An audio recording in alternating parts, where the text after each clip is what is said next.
Hello, എല്ലാവർക്കും പുതിയൊരു വീഡിയോയിലേക്ക് സ്വാഗതം. അപ്പോൾ നമ്മളിന്ന് വന്നിട്ടുള്ളത് ഒരു അടിപൊളി പുഡിംഗ് റെസിപ്പിയുമായിട്ടാണ് കേട്ടോ. അപ്പോൾ ഇതിനായിട്ട് നമുക്ക് 3 ചേരുവകൾ മാത്രം മതി കേട്ടോ. ഈ 3 ചേരുവകൾ ഉപയോഗിച്ച് വായിലിട്ടാൽ അലിഞ്ഞു പോകുന്ന ഒരു പുഡിംഗ് റെസിപ്പിയാണ് കേട്ടോ എന്ന് പറയാൻ പോകുന്നത്.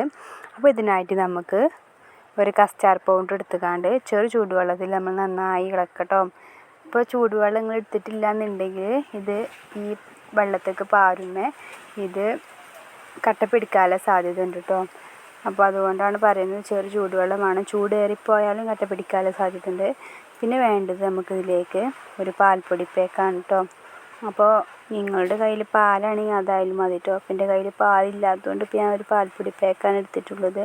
അപ്പോൾ നമുക്ക് ഈ പാൽപ്പൊടി പേക്ക് ഒരു പാത്രത്തേക്ക് ഫുള്ള് ഇടാം കേട്ടോ. അപ്പോൾ പാൽപ്പൊടി ഇടുന്നതിനനുസരിച്ച് ടേസ്റ്റ് നല്ലോണം കൂടും കേട്ടോ. അപ്പോൾ എൻ്റെ അടുത്ത് ഇപ്പോൾ ഒരു പാൽപ്പൊടി പേക്കുള്ളൂ, അതുകൊണ്ടാണ് ഇപ്പോൾ ഞാൻ ഇങ്ങനെ ആക്കണത് കേട്ടോ. ഇനി നമുക്കിതിലേക്ക് ചൂടുവെള്ളം ഒഴിക്കാം കേട്ടോ. അപ്പോൾ ചൂടുവെള്ളം ഒഴിച്ചിട്ടില്ലെങ്കിൽ ഇത് കട്ട പിടിക്കാനുള്ള സാധ്യത ഉണ്ട്, അതുകൊണ്ടാണ് കേട്ടോ. അപ്പോൾ ഇനി തണുത്തുള്ളാണെങ്കിൽ നേരത്തെ പറഞ്ഞ മരിക്കലെ കട്ട പിടിക്കാനുള്ള സാധ്യത ഉണ്ട്, അതുകൊണ്ടാണ് കേട്ടോ. ഇനി നമുക്ക് വേണ്ടത് ഒരു പാന് ചൂടാക്കണം കേട്ടോ. ഞാൻ അപ്പോൾ ചട്ടിയാണ് എടുത്തിട്ടുള്ളത്. എന്നിട്ട് നമുക്ക് ഈ പാൽ നമുക്കിതിലേക്ക് ഫുള്ളായിട്ട് ഒഴിച്ച് കൊടുക്കാം കേട്ടോ. എന്നിട്ട് നമുക്കിതിലേക്ക് ആവശ്യമുള്ള പഞ്ചസാര ഇട്ട് കൊടുക്കാം കേട്ടോ.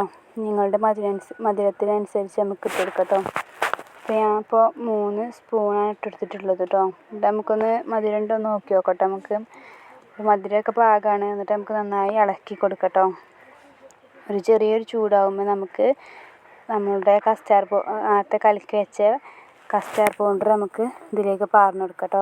അപ്പോൾ പാരുമ്പോഴത്തേനും ഇത് ചെറുതായിട്ടൊന്ന് അപ്പോൾ തന്നെ വേഗം കുറുകി വരും കേട്ടോ. ഇത് നമ്മൾ നന്നായി ഇളക്കി കൊടുക്കാം കേട്ടോ. ഇതൊന്ന് കുറുകി വരുമ്പോൾ ഇപ്പോൾ കണ്ട ഏകദേശമൊക്കെ ഒന്ന് തിളച്ച് വരുന്നുണ്ട്. ഒരു 5 മിനിറ്റിൻ്റെ ഉള്ളിൽ റെഡിയാക്കാവുന്നതുള്ളൂ കേട്ടോ. നല്ല അടിപൊളി ടേസ്റ്റാണ് കേട്ടോ. അപ്പോൾ കുട്ടികൾക്കൊക്കെ എല്ലാവർക്കും ഇഷ്ടപ്പെടുന്ന ഒരു റെസിപ്പിയാണിത്. ഇനി നമുക്ക് ഇതൊക്കെ ഒന്ന് റെഡിയായി വന്നിട്ടുണ്ട്. നമുക്കിനി ഇതിലേക്ക് ഈ പാത്രത്തേക്ക് ലേശം നെയ്യ് നമ്മൾ ഒന്ന് ചുറ്റോറൊന്ന് തേച്ച് പിടിപ്പിക്കണം കേട്ടോ. ഇത് നമ്മളുടെ ഈ ചൂട് കൊടുക്കണേ നമുക്ക് ഈ ഒരു പാത്രത്തേക്ക് പാരട്ടോ. എന്നിട്ട് നമ്മളിതിലേക്ക് ഒരു ഡെക്കറേഷന് വേണ്ടിയിട്ട് നമ്മൾ ഇതിലേക്ക് നമ്മളുടെ എള്ളിട്ട് കൊടുക്കുന്നുണ്ട് കേട്ടോ, ഒരു ടേസ്റ്റിന് വേണ്ടിയിട്ട്. എന്നിട്ട് നമ്മൾ ഫ്രിഡ്ജിലൊന്ന് തണുപ്പിച്ചെടുക്കുന്നുണ്ട് കേട്ടോ. അപ്പോൾ കണ്ട നമ്മളുടെ പുഡിങ് റെഡി. അപ്പോൾ എല്ലാവരും ഒന്ന് ട്രൈ ചെയ്ത് നോക്കിയിട്ട് കമൻറ്റ് ബോക്സിൽ ഒന്ന് അറിയിക്കണം കേട്ടോ.